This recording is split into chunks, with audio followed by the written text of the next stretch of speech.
salva de palmas para Jesus. E abra teu coração para a palavra de Deus entrar, em nome de Jesus. Amém. Glória a Deus. Graças e paz, amém? Graças e paz, amém? Tô sozinho não, né, gente? Vamos abrir a palavra do Senhor em 2 Reis, capítulo 5, versículo 1.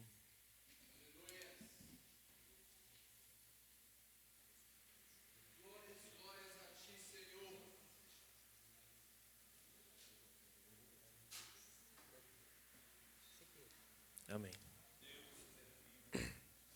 Amém? Todo mundo encontrou? 2 Reis, capítulo 5, versículo 1.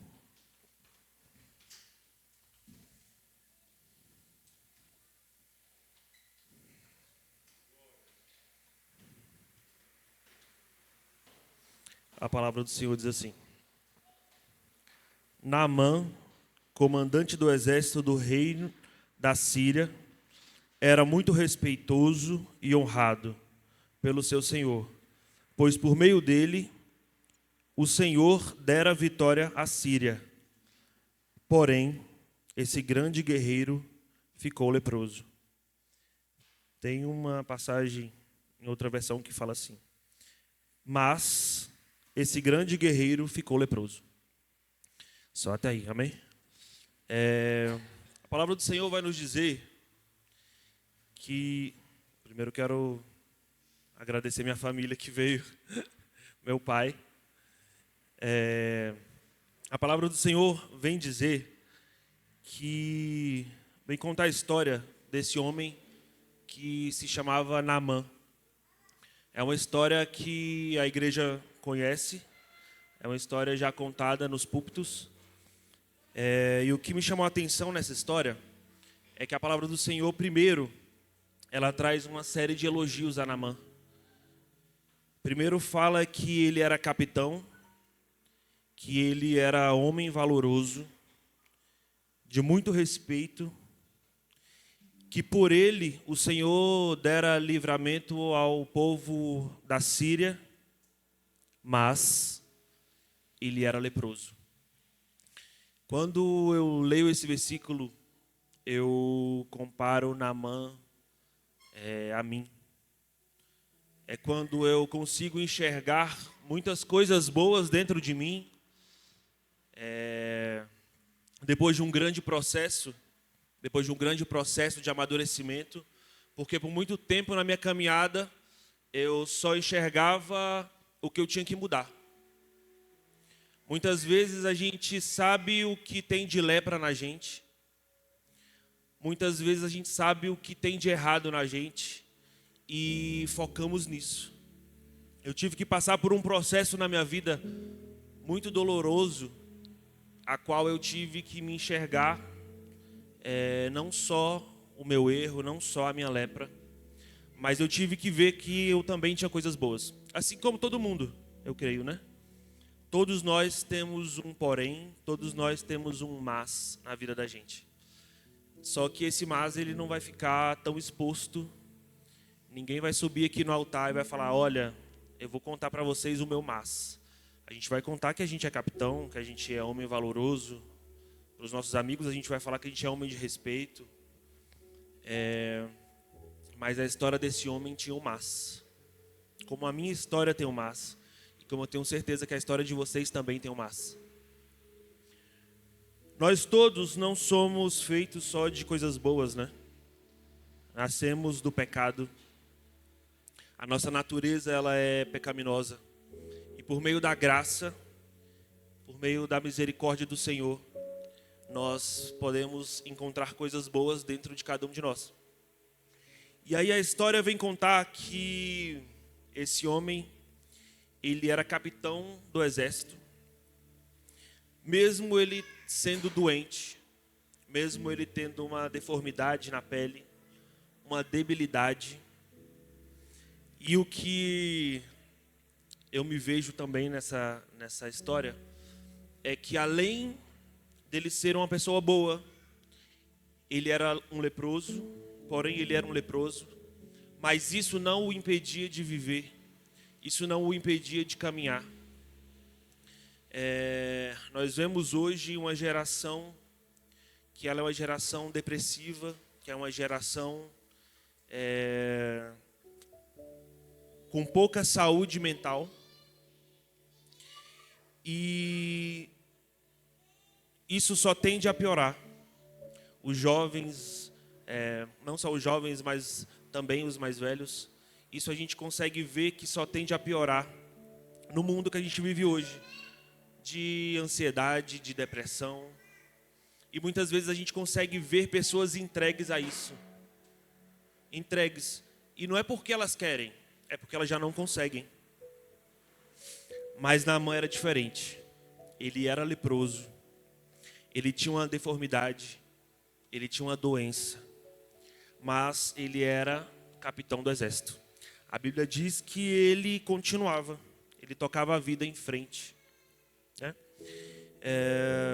E aí a palavra do Senhor vai nos contar que esse homem, ele agradava, né, o coração de Deus, porque mesmo ele sendo sírio, por meio dele, por meio da vida dele, Deus decidia que dar livramento ao povo sírio. Ou seja, a gente não está falando de um homem que tinha nascido na nação eleita, ele não era da nação de Israel, mas ele era um homem que tinha ali a atenção de Deus.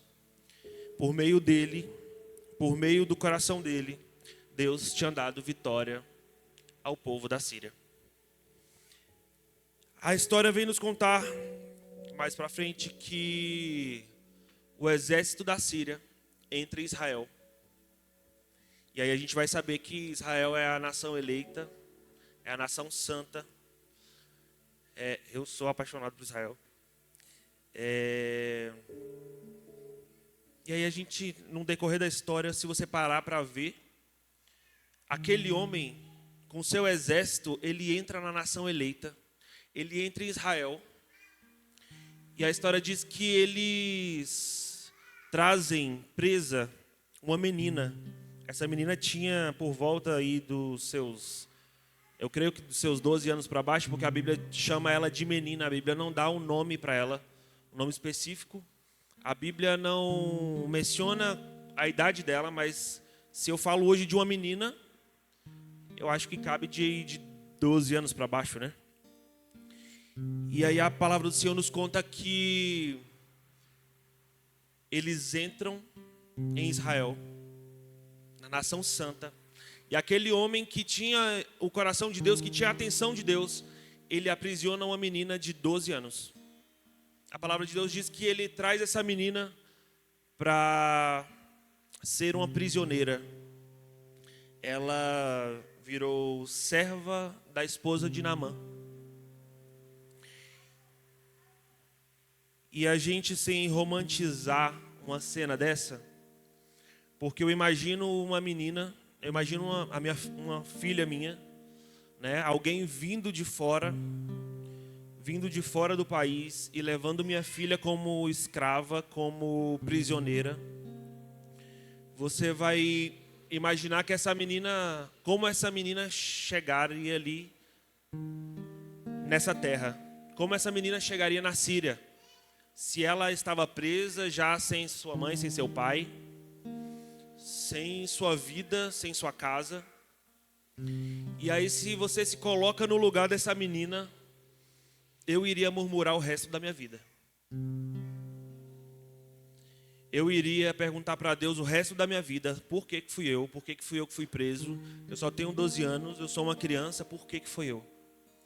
E eu imagino essa menina, o povo olhando para essa menina, imaginando que tinham prendido essa menina, que tinham escravizado essa menina, mas eles não sabiam do plano de Deus. É que essa menina fazia parte do plano de Deus. E mesmo ela escravizada, mesmo o cenário falando para ela que ela estava fora de casa, mesmo o cenário falando para ela que ela estava presa, essa menina fazia parte do plano de Deus. Isso dói muito na gente, porque muitas vezes nós estamos no plano de Deus, no que Deus tem para você, no que Deus tem para mim, e nos enxergamos presos, e nos enxergamos sem saída, nos enxergamos presos ali por muitas vezes, muitas situações da vida da gente. E essa menina, a história diz que ela vira serva da esposa de Naamã, e ela ali dentro da família, dentro da casa de Naamã, ela percebe que Naamã era leproso.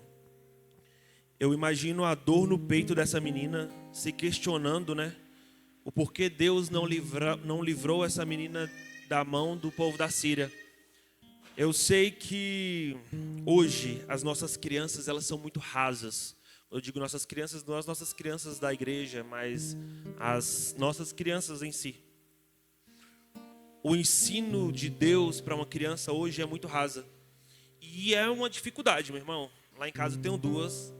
E é sempre minha esposa no pé delas e eu no pé delas, para a gente tentar trazer o reino, porque eu sei que a idade é essa. Porque se eu não trago o reino para elas, se elas não entendem o reino de Deus agora, talvez elas cresçam e elas optem por não querer Deus. E as crianças de Israel, elas são crianças diferentes.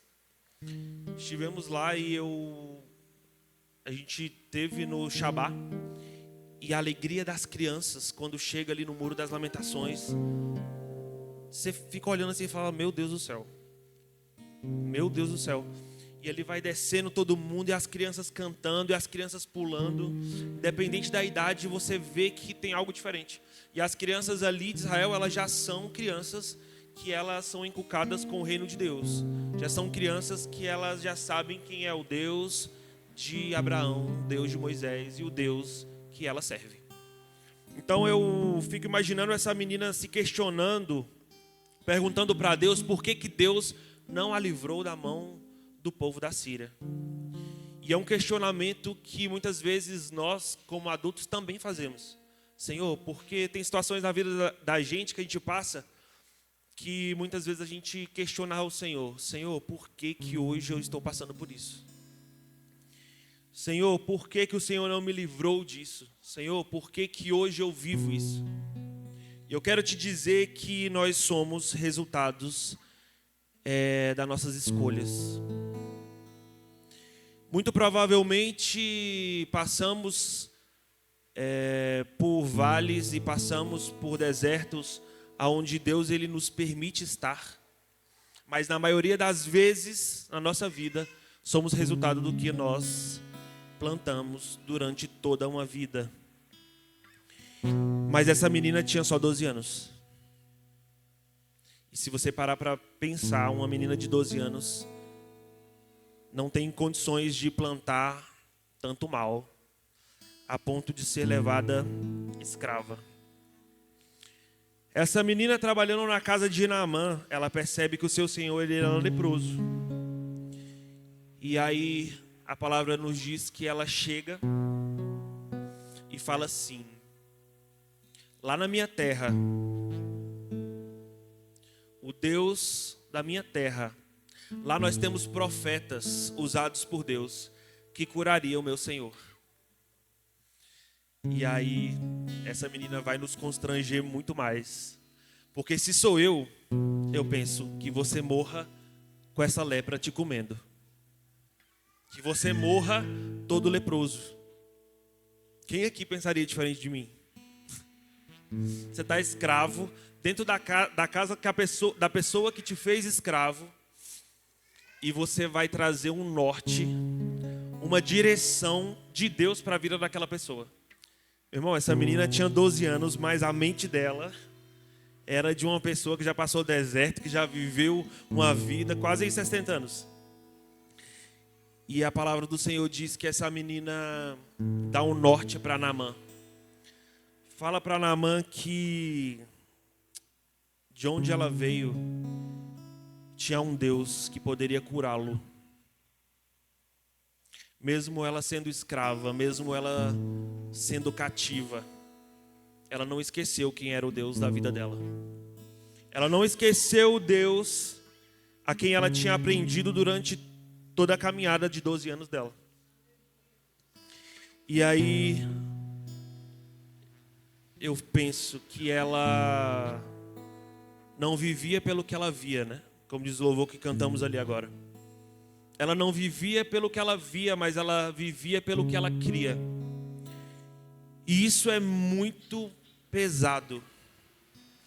Porque se nós fôssemos viver pelo que a gente vê, se você for viver pelo que você vê hoje, da tua vida, na tua caminhada, dentro da tua casa, me diz aí se você estaria aqui hoje.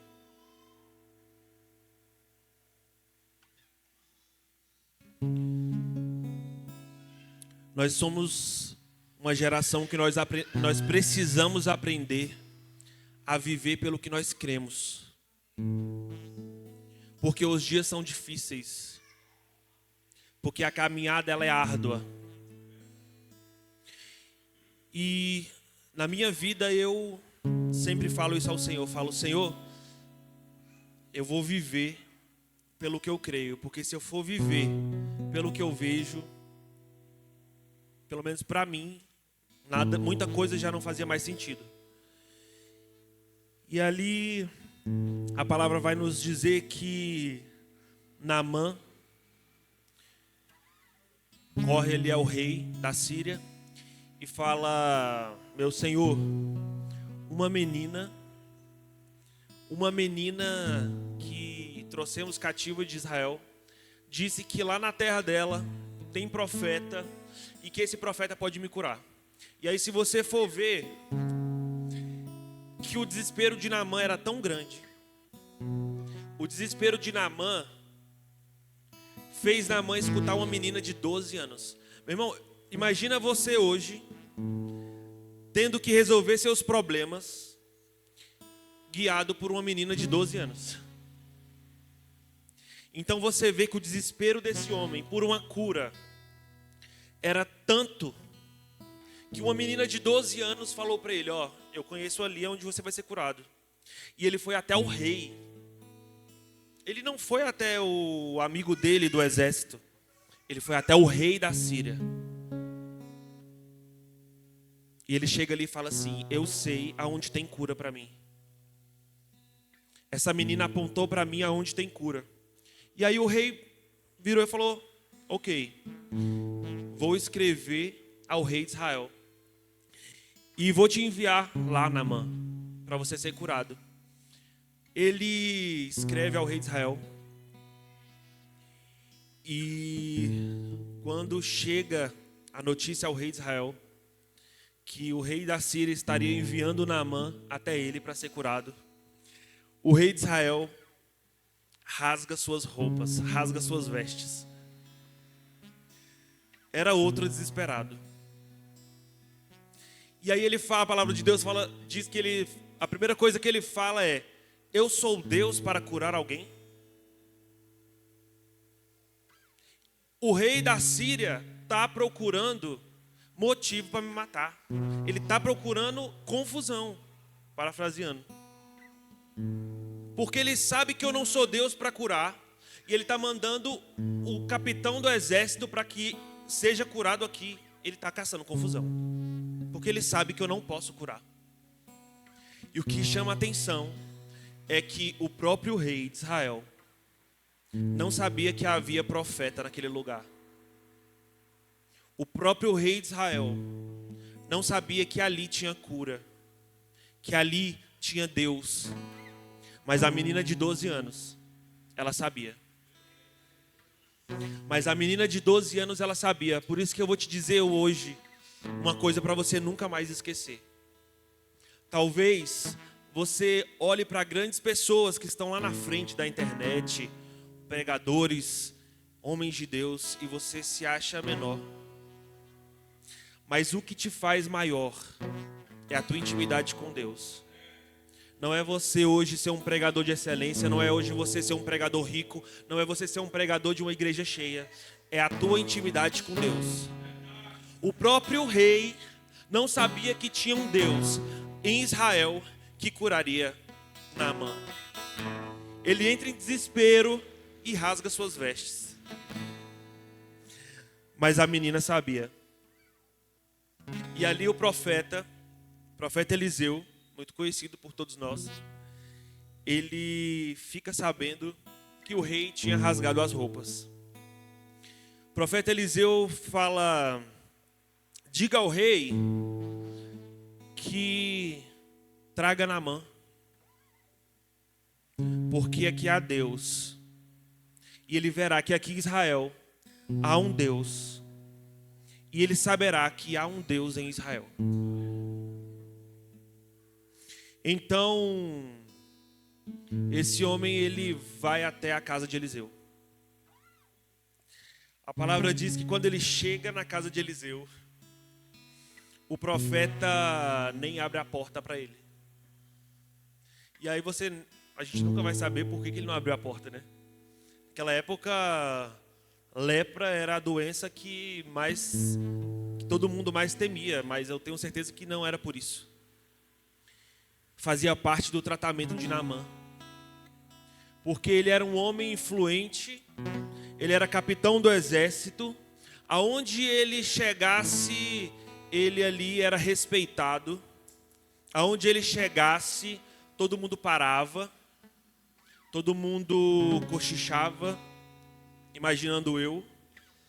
Olha, está ali o capitão do exército, que é um herói, que é um homem de batalha, porém leproso. E quando chega na porta da casa de Eliseu, Eliseu não abre a porta e manda um recado para ele. Diga para Naamã que ele vá até o Rio Jordão e que ele desça 7 vezes. Mande que ele desça 7 vezes e ele será curado. Naamã acha uma afronta. Ele acha uma afronta que, por não ter sido recebido como um capitão do exército. E a própria Bíblia diz que ele esperava que o profeta colocasse as mãos sobre ele, sobre as feridas dele, e que invocasse ao Senhor. Porque Naamã, na verdade, ele foi até Israel esperando algo do homem. Ele foi até Israel esperando algo do profeta, algo do rei, uma cura do profeta. E hoje eu quero te dizer algo. Se você veio aqui esperando algo do homem, eu não posso te dar nada. O pastor Ronivaldo, a pastora Glei não pode te dar nada.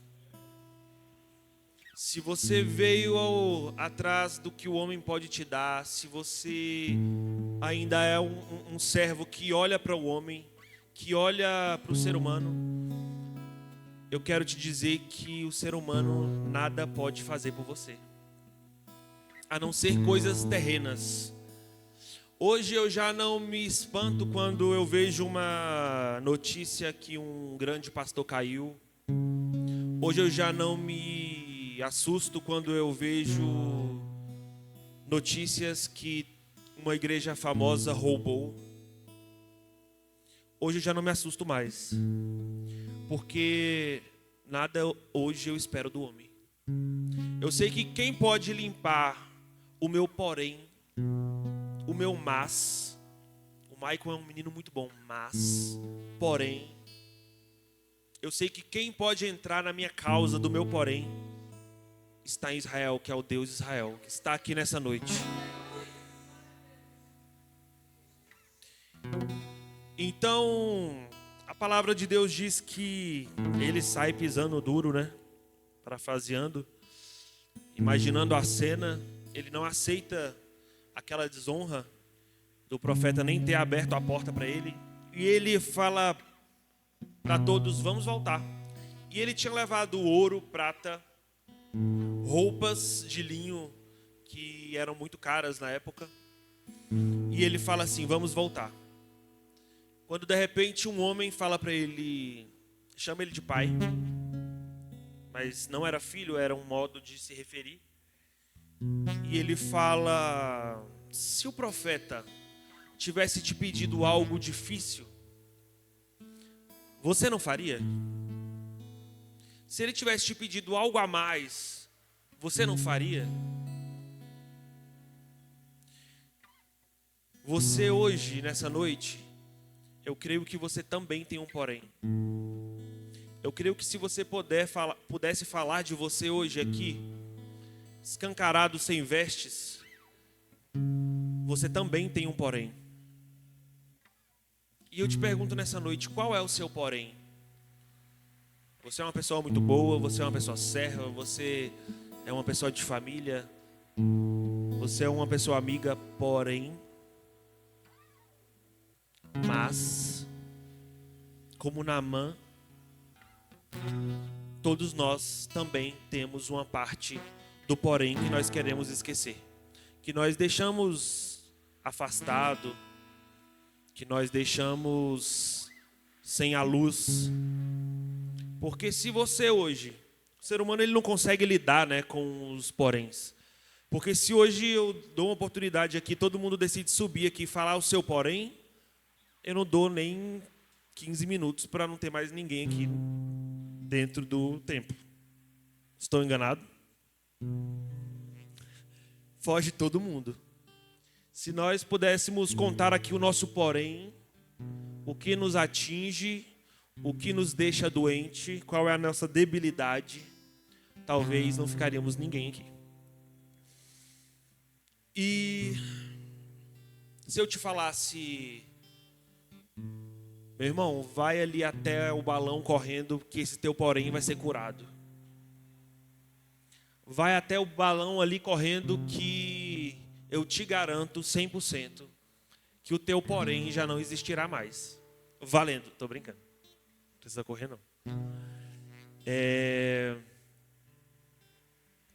Voltando para a palavra, aquele homem chama a atenção de Naamã e fala isso para Naamã. Mas se ele tivesse te pedido algo tão difícil, você não faria? Naamã fala assim, faria, mas por que ele não me mandou descer nos rios da Síria, que são rios mais limpos do que o Rio Jordão? E aí, mais uma vez, você pega o processo de Naamã. O processo que Deus, ele não é como nós. Deus, ele não precisa de grandiosidade para tratar ninguém. Deus não precisa de um mega show, ou Deus não precisa de um culto aqui com o Michael em cima do altar pregando. Deus não precisa desse culto aqui para ele agir. Porque Deus, ele não é homem. Deus, ele é Deus.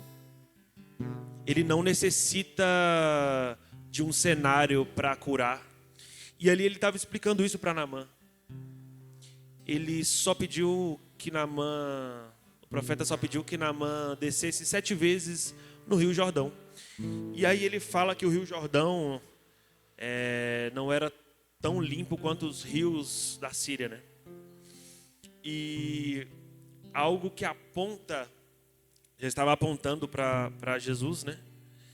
É que quando nós estivemos lá em Israel, todo mundo que vai quer se batizar, né? E aí o meu guia perguntou, você quer se batizar no Rio Jordão na parte mais bonita? E eu quis na parte mais bonita, porque é a parte que tem as fotos mais legais. E aí você também, né, amor? E aí eu perguntei para ele, eu falei, vamos. Aí ele falou assim, mas depois eu vou levar vocês numa parte ali muito interessante. Fomos do Rio Jordão, muito bonito, muito verdinho. Tiramos nossas fotos, nos batizamos. E aí, quando trocamos de roupa, ele falou, agora eu vou levar vocês no lugar exato do rio que Jesus se batizou. Falei, mas como você sabe que é o lugar exato? E aí ele traz um estudo dentro da palavra do Senhor, que aponta que aquele lugar era o lugar exato do batismo de Jesus. Quando a gente chega lá, parecia que você tinha misturado água com aquele campo de futebol que tem ali. É tão barrento que você não consegue ver nada. E a água é muito pouco, é bem pouquinha. Não dá para você mergulhar direito. É bem menos do que onde nós mergulhamos. E ele fala assim: aqui foi onde Jesus se batizou. Essa parte do Rio Jordão aponta para onde Jesus se batizou. E ele, sendo o rei, se despiu de toda a sua glória. E ele desceu na parte mais barrenta do Rio Jordão. Porque ele vem até a terra para nos mostrar que não é como nós imaginamos, não é como nós queremos. Esperavam um grande rei montado na sua carruagem com todo o seu ouro, mas Jesus vem montado ali no jumentinho. Ele vem com a sua simplicidade para te dizer que você não precisa de muito para ser salvo, que você não precisa de muito para ser curado do seu porém, que você não precisa de muito para ser curado da tua lepra, que você precisa somente da presença dele, somente do poder dele, e que ele não precisa de cenários para te limpar, que ele não precisa de cenário nenhum para entrar na sua vida e mudar o seu porém, que só você sabe aí no teu interior. E aí a palavra conta que Naamã decide ir ao Jordão e desce 7 vezes. E quando você vai ver, porque tinha uma quantidade de vezes, né? Por que não era só uma vez que era para ele ter descido ali nas águas? E eu creio que fala sobre processo. Fala sobre um processo de limpeza, um processo de cura. Porque não era, na verdade, uma cura, era um milagre. Naamã, a palavra do Senhor diz que ele sobe ali daquele rio com a pele dele como a pele de uma criança. Então ele tinha sido renovado, tinha trago renovo até na pele dele. E o que nos chama a atenção é sobre o processo, o porquê que ele teve que descer 7 vezes. É porque as coisas do Senhor, elas não são negociáveis. Elas não são negociáveis. Se ele descesse 3 vezes, ele não seria curado. Se ele descesse 4 vezes, ele não seria curado. Naamã poderia descer quantas vezes ele quisesse, mas se não fosse como o profeta falou, Naamã não seria curado.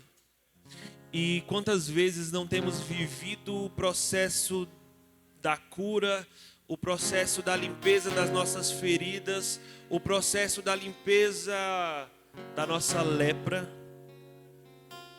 de qualquer jeito, de qualquer maneira, do jeito que a gente acha que tem que ser, do jeito que a gente acha que o Senhor tem que nos limpar. Talvez você está sentado aqui hoje e você só desceu 2 vezes no Jordão. Talvez você já tenha uma longa caminhada e já desceu 6 vezes no Jordão. Mas hoje o Senhor te trouxe aqui para te dizer que são 7 vezes. Que o processo é do jeito que o Senhor quer. Que o processo não é como nós queremos. Que o Senhor, Ele age em simplicidade, mas Ele te dá um processo para ser vivido. O Senhor, Ele não vai te pedir algo que você não consiga, mas Ele te pede que você entre no processo. Ele te pede que você comece o processo. Talvez você veio essa noite e você não tem nem força para voltar para o processo. Talvez você abandonou o processo. Talvez você só mergulhou uma vez, sentiu a presença de Deus, porque eu creio que quando Naamã ele foi mergulhando 1, 2, 3, ele foi sentindo a presença de Deus. A palavra não diz, mas eu consigo imaginar. E eu quero te dizer que talvez você tenha descido na tua história só 2 vezes, 3 vezes. Mas o Senhor te trouxe nessa noite para te dizer, são 7 vezes. É do jeito que eu quero. Por isso que nós, seres humanos, sofremos e passamos pelo processo várias vezes. Porque porque nós queremos fazer do jeito que nós queremos. Nós queremos fazer do jeito mais confortável, porque os rios da Síria são mais limpos. Porque quando Deus te fala, é desse jeito, Senhor, mas eu acho que desse jeito aqui é mais confortável. Mas se você continuar no conforto, eu tenho algo para te dizer: você não será curado, a sua lepra não será curada. E quem está te dizendo aqui hoje é uma pessoa que também passa pelo processo, porque eu não sou melhor do que vocês. Só que eu entendi, ou eu entro dentro do processo que Deus tem para mim, ou eu vou sofrer, ou a minha casa vai sofrer, ou a minha família vai sofrer. Porque a simplicidade de como Deus quer nos curar, de como Deus quer nos restaurar, só é dentro do processo. Eu fui uma pessoa que durante um tempo eu vivi minha caminhada toda em Cristo. E um dia eu decidi viver para mim. Falei: Senhor, eu vivi minha vida toda dentro da igreja e não sou um homem bem-sucedido nas minhas finanças, nas minhas coisas, e eu vou viver para mim. Vou trabalhar, vou ganhar o que o mundo me oferece, que é um carro, uma casa. E durante um tempo na minha caminhada, eu comecei a olhar para as coisas que não eram tão simples, porém que não seja pecado, que todo mundo pode viver. E eu achei que aquilo ali ia me satisfazer, porque eu tinha sido muito machucado pela igreja, eu tinha sido muito machucado pelas pessoas. E eu falei: vou tirar o foco disso e vou para outro caminho. Tentei disfarçar a minha dor, tentei olhar para outras coisas, tentei me afundar no trabalho. E eu me lembro uma época da minha vida que eu ia e voltava do serviço todos os dias chorando. Conquistei o carro que eu queria, comecei a conquistar as coisas que eu tanto tinha desejado, mas eu era um homem triste. Eu era um homem infeliz, porque o meu porém me dominava, porque o meu mas me dominava. E querendo ou não, toda a família sente, todo mundo que está em volta sente, não é, Felipe? Eu lembro dessa época que o Felipe ia muito lá em casa e o Felipe sempre trazia uma palavra do Senhor. Rapaz, não sei como que ele não ia embora, assim. Tinha vezes que eu quase jogava bomba no Felipe. Quando o Felipe ia embora, minha esposa falava: cara, você é muito sem noção. O Felipe está aqui dentro de casa falando da palavra do Senhor e você trata ele tão mal. Mas é porque minha amargura tinha tomado, a minha lepra tinha tomado todo o meu corpo. Tinha tomado tudo que um dia eu tinha sonhado em ser em Deus. Mas eu tive que voltar para o processo. Eu quero te dizer que você pode ter a idade que for. Se você não voltar para o processo, você vai morrer infeliz. Tem um processo para você. Tem um caminho a ser percorrido. Mas, Maicon, eu já vivi a metade da minha vida. Eu já estou quase no fim da minha vida e eu não andei por esse processo, não vivi esse processo e está tarde. Mas eu te digo que se você não voltar para o processo, se você não entrar para o processo que Deus tem com você, você vai perder o que mais você tem de valor, que é a sua salvação. Que é o que Deus tem para você, é o teu galardão no final da tua história, no final da tua trajetória. Porque nada nessa vida se compara a você estar no centro da vontade de Deus.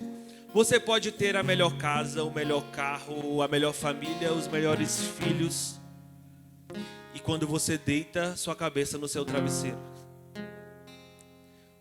o seu porém não te deixa dormir. Porque a lepra vai dizer de uma doença, de uma deformidade. Talvez você tenha uma deformidade, você tem um porém. E Deus te trouxe nessa noite para te dizer que há Deus em Israel. Para te dizer que o seu porém não é nada perto do poder dele. Que ele quer hoje agir em simplicidade na tua vida. Eu não estou falando para você vir aqui na frente do altar e nem para você levantar sua mão e você aceitar Jesus e você gritar e você pular. Mas eu estou te convidando hoje nessa noite para você voltar para a simplicidade do processo. Ele dói, mas com Deus ele se torna simples. Às vezes nós passamos por processos que nem é pra gente passar. Às vezes você está numa caminhada da tua vida, da tua história que nem era para você estar. É como você querer chegar em Goiânia e pegar a estrada de Sobradinho. É como você ter um alvo para chegar e estar andando para trás. Só que o Deus de Israel está aqui nesta noite. O Deus de Israel está te convidando. Ei, vem para o processo. Vem para a simplicidade. E eu quero te convidar nessa noite a ficar de pé.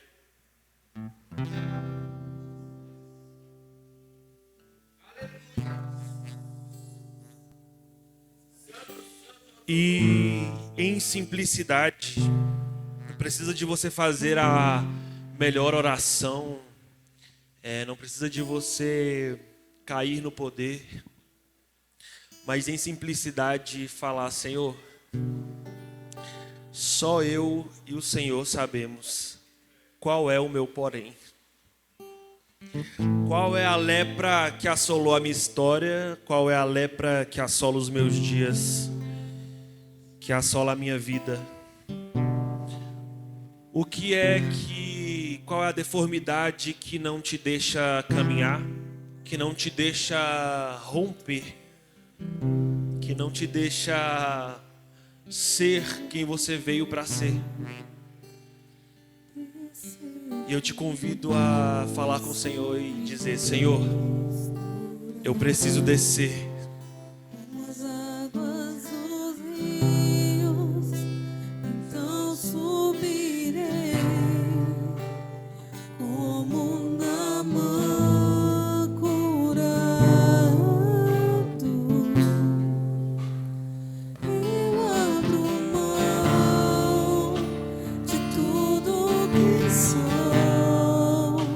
Só pra te adorar,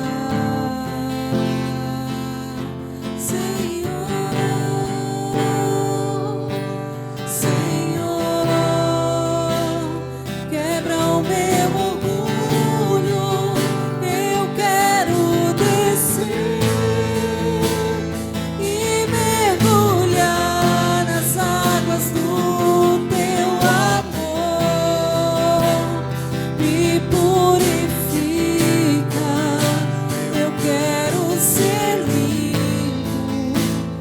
Como na mão no teu poder.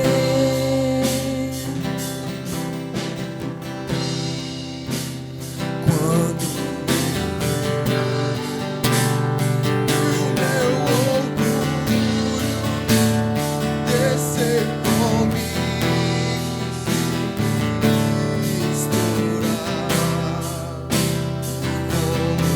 Ei, eu te falo que hoje o Deus de Israel está neste lugar. E Ele pode entrar na tua vida e mudar a tua história.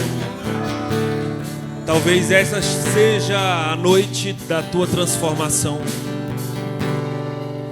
A chance que o Senhor tem te dado para te dizer: ei,